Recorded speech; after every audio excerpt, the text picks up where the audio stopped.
Boa noite.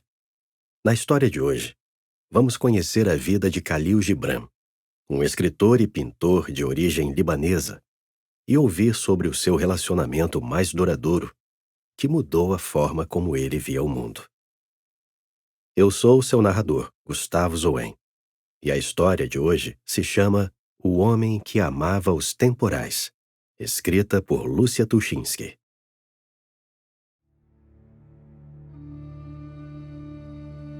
Ele era um homem sábio, que uma vez escreveu: Vossos filhos não são vossos filhos. São os filhos e filhas da ânsia da vida por si mesma. Vêm através de vós, mas não de vós. E embora vivam convosco, não vos pertencem. Khalil Gibran era o seu nome. O autor do livro O Profeta gostava de refletir intensamente sobre a existência. Para ele, a solidão era um escudo que o preservava do tumulto do mundo. Sua vida não foi em nada parecida com a de outros homens, porque ele realmente não era um homem comum. Poucas pessoas o conheceram tão bem quanto uma mulher chamada Mary Huskell. É sobre esse encontro de almas que trata a nossa história. Antes, vamos voltar um pouco no tempo para entender como o menino Khalil foi parar na América onde Mary vivia. Khalil Gibran nasceu num pequeno povoado no Líbano em 1883. Desde menino, ele demonstrava uma sensibilidade profunda. Aos 8 anos de idade, quando um vendaval atingiu seu povoado, ele saiu para correr com o vento. Repreendido pela mãe, respondeu: Mas mãe, eu gosto das tempestades. Amava tanto que um de seus melhores livros se chamaria Temporais. O menino Khalil também gostava de desenhar. Ele passava horas sozinho com seus cadernos e lápis na pequena gruta de um mosteiro. Seu pai não aprovava esse hábito e costumava repreender o menino com surras. A mãe de Khalil, cansada da pobreza e dos maus tratos do marido, que gastava o dinheiro da família com bebida, decidiu emigrar com os filhos para os Estados Unidos.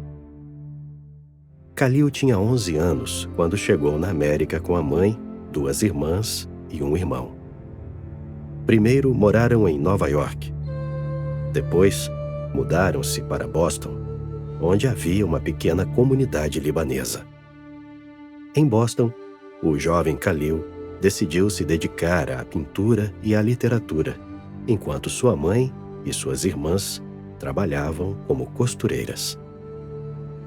Tudo corria bem, até que o infortúnio desceu como uma nuvem negra sobre a família. A mãe, uma irmã e o irmão de Khalil morreram, acometidos por doenças graves. Restou-lhe apenas a irmã Mariana. Foi um momento difícil, mas Khalil seguiu em frente. Então, em 1904, surgiu uma boa oportunidade para Gibran expor seus quadros pela primeira vez. A diretora de um colégio para meninas foi convidada para a exposição. Ela também conhecera a pobreza na infância, apreciava a arte e valorizava os jovens artistas. Seu nome era Mary Elizabeth Haskell. Quando Khalil e Mary se encontraram no evento, ele tinha 21 anos e ela, 31. Tudo aconteceu assim. Mary estava observando um desenho feito a lápis vermelho quando Gibran perguntou: Este quadro lhe interessa? Sim, respondeu ela. Então, o jovem artista cativou Mary ao explicar o que tentara transmitir naquele trabalho e nos outros. A partir daquele dia, suas vidas ficariam ligadas para sempre. Gibran aceitou o convite de Mary para fazer uma nova exposição na escola dela. Os dois passaram a se encontrar com frequência. Nem mesmo a timidez que pairava entre eles como um muro de fumaça foi um empecilho. Iam a concertos, visitavam museus e mantinham longas conversas. Ao entender a paixão do jovem libanês pela pintura, Mary teve certeza de que Gibran deveria aprimorar suas habilidades artísticas. E no início do século XX, o melhor lugar para isso era Paris. A cidade-luz resplandecia com o talento de artistas como Rodin, Carrière, Menard e muitos outros. Mas isso parecia um sonho impossível para o jovem que vivia de forma modesta com a ajuda da irmã. Então, Mary se ofereceu para custear as despesas dele na Academia Julian. Gibran aceitou a oferta e partiu para a capital francesa.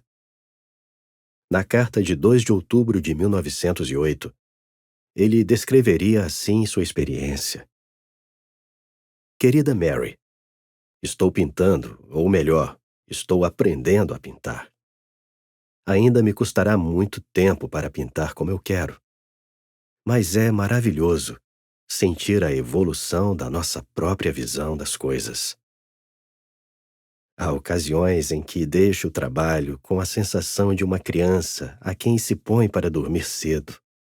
Você não se lembra, querida Mary, de eu lhe ter contado que compreendi as pessoas e as coisas através de meu sentido de audição e que é o som o primeiro a chegar à alma?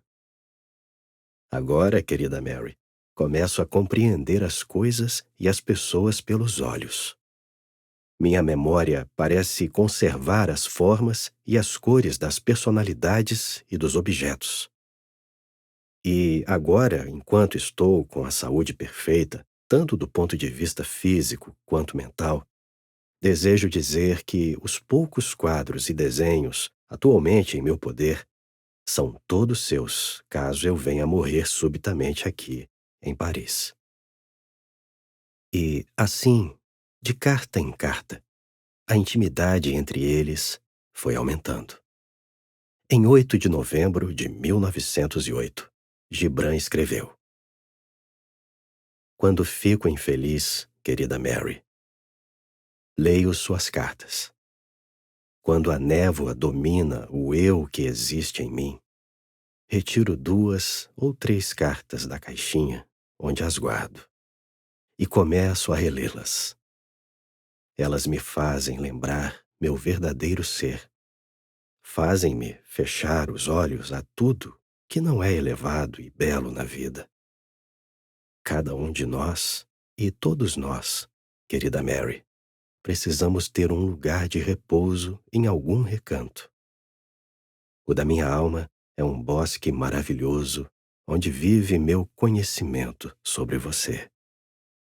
E agora estou lutando com as cores. É um combate terrível e um de nós precisa vencer.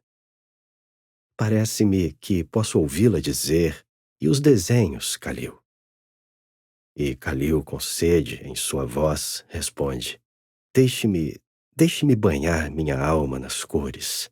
Deixe-me sorver o crepúsculo e beber o arco-íris. Em junho de 1909, a carta de Gibran trouxe uma notícia triste.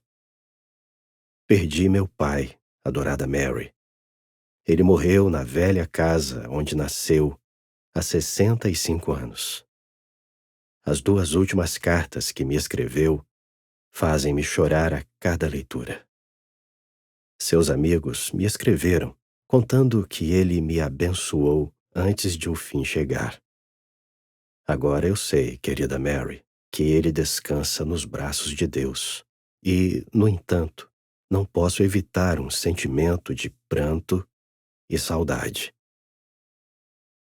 Não posso deixar de sentir a pesada mão da morte sobre a minha testa. E você, meu querido e doce consolo, está agora no Havaí. Ilhas tão amadas pelo sol, está do outro lado deste planeta. Seus dias são noites em Paris. Você pertence a outra ordem do tempo. E apesar disso, está tão perto de mim. Caminha ao meu lado quando estou só. À noite, Sentamo-nos juntos à mesa e, enquanto trabalho, conversa comigo. Há ocasiões em que sinto como se você não estivesse aqui na Terra. Dê lembranças minhas aos vales e às montanhas do Havaí. Beijo-lhe as mãos, querida Mary. Fecho os olhos agora e é você que vejo, querida amiga. Finalmente, 2 anos e meio depois, Gibran estava de volta a Boston. Ele, inclusive, confidenciaria a um amigo. A minha permanência em Boston não se deve ao meu amor pela cidade, nem à minha antipatia por Nova York. Minha presença aqui decorre da existência de um anjo-mulher que está me conduzindo a um futuro maravilhoso e suavizando meu caminho para o sucesso intelectual e financeiro. Mary e Gibran voltaram a se encontrar. Numa dessas ocasiões, o jovem libanês declarou seu amor por ela e a pediu em casamento. Mary amava Gibran. Achava, porém, que a diferença de idade entre eles era um empecilho. Não queria estragar uma amizade duradoura por causa de um breve romance. E, no fundo da sua alma, acreditava que Gibran estava desabrochando para uma vida nova, na qual um novo amor logo apareceria. Tenho consciência de que abri mão dele, mas isto não nos separou. Ao contrário, uniu-nos muito mais, escreveu Mary em seu diário. Gibran, que achava que o casamento punha fim ao amor, também acreditava que eles estavam mais unidos do que nunca. Você é tão pura e tão sagrada. Não é melhor desejar e transformar e soerguer o desejo em algo mais elevado do que não desejar? Escreveu numa carta. Gibran mudou-se para Nova York para se dedicar ainda mais à literatura e à pintura. A correspondência entre ele e Mary continuou intensa. Na primavera de 1912, ela escreveu: "E quando é que você virá a mim em sonho para tornar a noite mais doce do que a noite?" Gibran respondeu: "Mary, você me dá tanto prazer que chega a ser doloroso e também muito sofrimento, e é por isso que eu a amo." Às vezes, os dois se encontravam em Boston e em Nova York. O artista começava a se tornar mais conhecido nos Estados Unidos e na Europa. Fazia retratos a lápis de personalidades como o psiquiatra Carl Gustav Jung, o filósofo Henry Bergson e a diva Sarah Bernhardt. Era constantemente convidado para jantares de pessoas da alta sociedade e intelectuais. No Oriente Médio, por sua vez, alguns de seus livros eram censurados por causa das mensagens revolucionárias que continham. Para a melhor amiga e grande amor, ele confessava a necessidade de solidão, como uma sede que crescia a cada dia. À medida que envelheço, Mary, o ermitão que vive em mim se torna mais decidido. A vida é uma visão cheia de possibilidades e realizações doces e infinitas. Mas as pessoas são tão insignificantes, Mary. Suas almas são insignificantes e sua fala é insignificante. A vida é poderosa. O homem é pequeno. E há um abismo entre a vida e o homem. Mary não se cansava de admirá-lo. É uma experiência emocionante sempre que ele me mostra os quadros. Parece que há vários Kalil à minha volta e interesso-me em ouvir tudo o que todos eles têm a dizer. Além da amizade e dos sentimentos que nutriam um pelo outro, a colaboração de Mary também seria essencial para a publicação dos livros de Gibran. Ela recebia os manuscritos para lapidar as frases, ajustar parágrafos, sugerir mudanças e corrigir a ortografia. Até que uma reviravolta aconteceu. Cansada da agitação de Boston, Mary se mudou para a pequena cidade rural de Savannah, na Geórgia. Lá, ela conheceu Florence Minnis, um homem simples e pacato, e com ele se casou. Ela não iria mais a Nova York para encontrar Gibran, discutir sua arte abstrata e mística, nem manter longas conversas. Combinaram, porém, que ela continuaria a fazer o que mais gostava: analisar os manuscritos do artista, e, dali em diante, viveria mais a própria vida. Gibran aceitou a decisão de Mary. Desejava que ela fosse feliz. Algum tempo depois, ele também iniciou um relacionamento com uma mulher chamada Barbara Young, que anos depois se tornaria sua biógrafa. Não seria um relacionamento platônico nem duradouro, como o que manteve com Mary durante um quarto de século, pois no dia 12 de abril de 1931, Mary recebeu o seguinte telegrama: Khalil faleceu sexta-feira à noite. Vamos levá-lo para Boston na segunda-feira. Assinado Mariana Gibran. Embora soubesse da saúde precária de Gibran, aquilo foi uma surpresa e tanto para Mary. Ele tinha apenas 48 anos de idade quando deu o seu último suspiro. A morte de Khalil Gibran causou uma comoção mundial. Mary, no entanto, estava convencida de que a morte dele não era motivo de tristeza. Afinal, ele tinha se unido ao espírito que tanto buscara durante toda a sua vida. Em testamento, ele deixou todos os seus quadros, livros e objetos de arte para Mary. O restante, para a irmã Mariana e para a aldeia de Bicharré, onde nascera. Seu corpo foi transportado num navio para o Líbano, onde foi enterrado na gruta da capela de sua infância. Ao visitar o apartamento de Gibran, em Nova York, para buscar os quadros e objetos herdados, Mary encontrou uma grande caixa. Lá estavam todas as cartas que ela escrevera para ele durante mais de 20 anos. Inicialmente, ela concordou com Barbara Young que o melhor seria queimá-las. Mas refletiu melhor e resolveu doá-las junto com as cartas que ela recebera de Gibran para a biblioteca da Universidade da Carolina do Norte. Mary tinha certeza que a correspondência entre eles pertencia a um futuro que preservaria a memória do artista libanês, como ela o fizera. Mary continuou a viver em Savannah. Aos 63 anos, ficou viúva.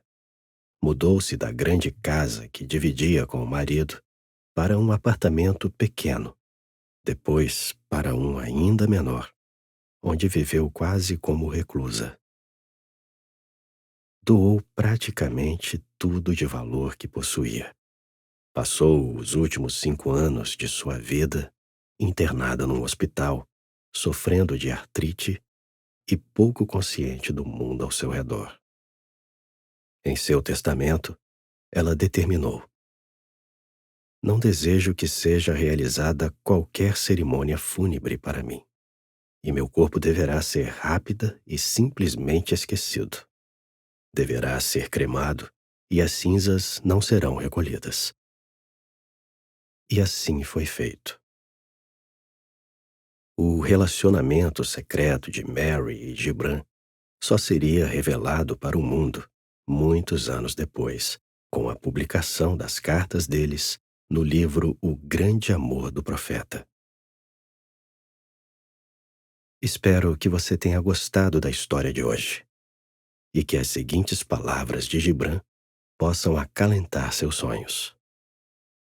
O eterno em você está ciente da intemporalidade da vida e sabe que ontem é apenas a memória de hoje e amanhã é o sonho de hoje.